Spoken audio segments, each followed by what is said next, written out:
ഇന്ന് സൺഡേ ആയതുകൊണ്ട് വലിയ പരിപാടിയൊന്നുമില്ലാതെ വീട്ടിലിരിക്കുകയാണ്. അങ്ങനെ ഇരിക്കുമ്പോഴാണ് അഖിൽ വന്ന് സ്ഥലം വരാൻ പോകാണ്ട് പറഞ്ഞ് കൂട്ടിക്കൊണ്ടുപോയത്. കൂടെ സച്ചുവും രാവിലെ ഉണ്ടായിരുന്നു. പോയി ഞങ്ങൾ അങ്ങ് കാപ്പാട് എത്തി. കുറച്ച് കാലത്തിന് ശേഷമാണ് കാപ്പാടേക്ക് വരുന്നത്. റോഡൊക്കെ മാറിയിട്ടുണ്ട്. ഇവിടുത്തെ റോഡൊക്കെ കടലെടുത്ത് കുറച്ച് റിസ്കി റോഡായി മാറിയിട്ടുണ്ട്. ഞങ്ങൾ പോയി ഈ കടകളുള്ള സ്ഥലത്താണ് വണ്ടി നിർത്തിയത്. വണ്ടി നിർത്തിയതും സച്ചു അവൻ്റെ വേട്ട തുടങ്ങി. മാർക്ക് ടെക്സിൽ ക്ലാസ്സിന് പോകാറിട്ട് എൻ്റെ ഭാര്യനെയും പറ്റിച്ച് ഇറങ്ങിയതാണ് ഇവ. കണ്ടോ അല്ല അവിടെ കാര്യം എന്താണെന്ന് വെച്ചാൽ മാർക്ക് ടെക്സിൻ്റെ ഓഫീസിലാണ് വൈഫ് വർക്ക് ചെയ്യുന്നത്. അവിടെ ഒരു വെബിനാർ ഉണ്ടെന്ന് അവിടേക്ക് പോകാമെന്ന് പറഞ്ഞ് അവൾക്ക് വാക്ക് കൊടുത്താണ് ഇവ. അവിടെ പോവാതെ അവ എന്നെയും കുട്ടി ഇങ്ങോട്ട് വന്നു. ഇവൻ്റെ ഈ ഫോൺ വിളി കണ്ടാൽ തോന്നുന്നു ഇവൻ്റെ ഓഫീസിലെ എല്ലാ കാര്യങ്ങളും ഇവൻ്റെ തലയിലാണെന്ന്. അങ്ങനെ കുറച്ച് നേരം അവിടെ കറങ്ങി കളിച്ച് ഞങ്ങൾ അവിടുന്ന് വണ്ടി എടുത്ത് നേരെ കാപ്പാട് ബീച്ചിലെത്തി. അവിടുന്ന് ടിക്കറ്റ് എടുത്ത് നേരെ ഉള്ളിലേക്ക്. കുറച്ച് മുന്നോട്ട് പോയപ്പോൾ ഒരു ബോർഡ് കണ്ടപ്പോൾ സച്ചു നിന്ന്. കാര്യം ഇത് തന്നെ. അവിടെ ആരും കാണാനൊന്നുമില്ലായിരുന്നു. ആശാദെ നേരെ കാല് വെള്ളത്തിലിട്ട് ഇരിപ്പായി. മീൻ വർക്കൊക്കെ ആരംഭിച്ചപ്പോൾ സച്ചുവിൻ്റെ എക്സ്പ്രഷൻ മാറി തുടങ്ങി. അതൊക്കെ കണ്ടപ്പോൾ അഖിലിനും ഒരു പൂതി.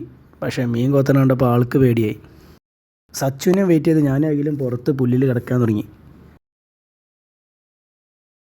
കിടന്നൊരു 5 മിനിറ്റ് ആയില്ല, ആശ ഉറങ്ങി.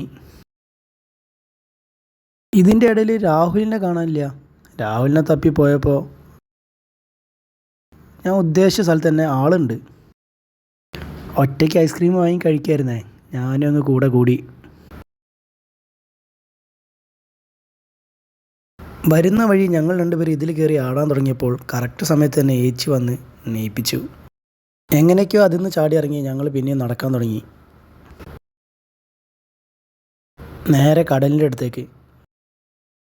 കടലിൻ്റെ ഈ വ്യൂ കണ്ടപ്പോൾ രാഹുലിന് ടൈറ്റാനിക് സിനിമ ഓർമ്മ വന്ന് ജാക്കിനെ പോലെ നിൽക്കാൻ തുടങ്ങി. ഒരു വിധത്തിൽ അവനെയും കൂട്ടി നേരെ കാറിൻ്റെ അടുത്തേക്ക് പോയി. അവിടെ സച്ചുവും അഖിലും ഉണ്ടായിരുന്നു. പോണ വഴി വാസ്കോഡഗാമ കാലുകുത്തിയ സ്ഥലത്ത് ഞങ്ങളൊന്ന് കാലുകുത്തിയേ. അപ്പോഴേക്ക് ഏറെക്കുറെ വിശപ്പിൻ്റെ വിളി വന്നപ്പോൾ ഞങ്ങൾ നേരെ അംബിക ഹോട്ടലിലേക്ക് പോയി. എല്ലാവരും ചോറ് പറഞ്ഞ്. അഖിലിൻ്റെയൊക്കെ മുഖത്ത് നോക്കിയേ എന്തൊരു സന്തോഷം. എനിക്ക് വലിയ സന്തോഷമൊന്നുമില്ലേ. വീട്ടിലേക്കുള്ള ഗീ റൈസിൻ്റെയും ചിക്കൻ കറിയാണ് എൻ്റെ മനസ്സിൽ. അതും വാങ്ങിക്കൊടുത്തിട്ടാണ് ഞാൻ ഇങ്ങോട്ട് വന്നേ. വിഭവങ്ങൾ ഓരോന്നായിട്ട് വന്ന് ഞങ്ങൾ പണിയും തുടങ്ങി. 4 ചെമ്മീൻ ഫ്രൈയും പറഞ്ഞ്.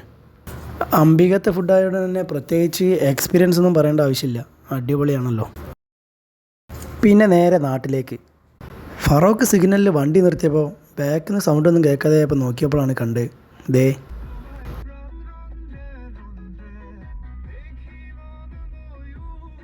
അങ്ങനെ നാട് വഴി നേരെ രാഹുലിൻ്റെ വീട്ടിലേക്ക്.